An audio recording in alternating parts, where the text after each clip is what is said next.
Sag Pro Soldiers, P3K Records. Yeah. Simula na lumayo ka, lagi kitang naalala. Hindi ko malimutan ang isang katulad mo, katulad mo. Ako ay iniwan mo nung walang kadahilanan. Sumama ka sa iba, minahal naman kita. O bakit ba kay hirap tanggapin ang lahat ng ito? May mahal ka ng iba. Di ko alam kung masaya ka na sa piling ng iba.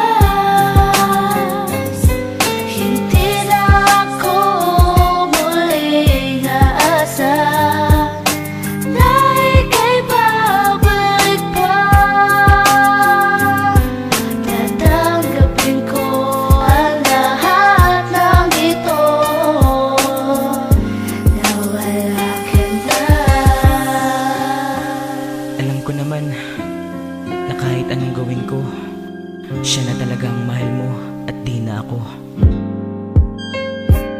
Ganun ba talaga kadali ang kalimutan ako? Pinagsama ka na masaya na wala na parang abo. Ngayon paano na to? Binalot na ng kalungkutan ang puso't isipan ko, pagkat di ko makalimutan ang sinabi mo sa akin na ako'y iyong mahal. Ngunit bakit sa aking piling ay hindi ka nagtagal? Ako'y nagbulag-bulagan at nagpakahangal. Masakit man to sa damdamin ay kailangang tanggapin. Ang katotohanan ay kinakailangang harapin. Na masaya ka na ngayon dyan sa piling ng iba. Papalayain na kita kahit mahal pa rin kita, dahil ito ang mas makakabuti sa ating dalawa. At alam ko na ngayon sa kanya ka na masaya. Sana ay mahalin ka niya at wag na wag pababayaan. Binibigay ko na sa'yo ngayon ang kalayaan na umibig ng iba kahit mahal pa rin kita. Tatahakin ko na lang ang landas ko na mag-isa.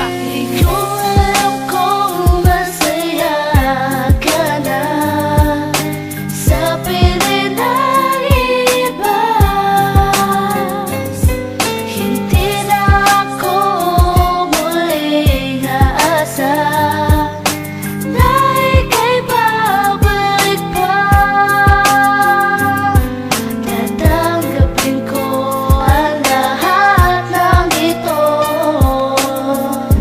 na wala ka na. Alam mo bang sa piling mo labis akong nananabik? Pasensya na aking mahal, pero di na ako babalik, dahil masaya na ako sa aking bagong kasintahan. Ang tulad ko talaga bang hindi mo na kailangan? Pagtapos kong ibigay ang lahat-lahat sa'yo, sasaktan mo din naman pala ang puso ko na to. Oo, ako may kasalanan, patawarin mo ako. Sadyang ang puso mo'y bato, di mo alam nakasakit ka. Ganyan pala ugali mo, akala ko ay mabait ka. Yun pala ang puso ko, magagawa mo ring wasakin. Ano bang meron sa kanya na hindi mo nakita sa'kin? Pero total nangyari na ang di inaasahan. Pagbibigyan kita, ayoko na ring ipaglaban. Ang pag-ibig ko sa'yo di mo binigyang halaga. Tanggap ko na hindi ikaw ang babaeng tinalaga sa'kin ng Panginoon. Mag-iingat ka palagi, babae kong mahal, iba na ang nagmamayari. Di ko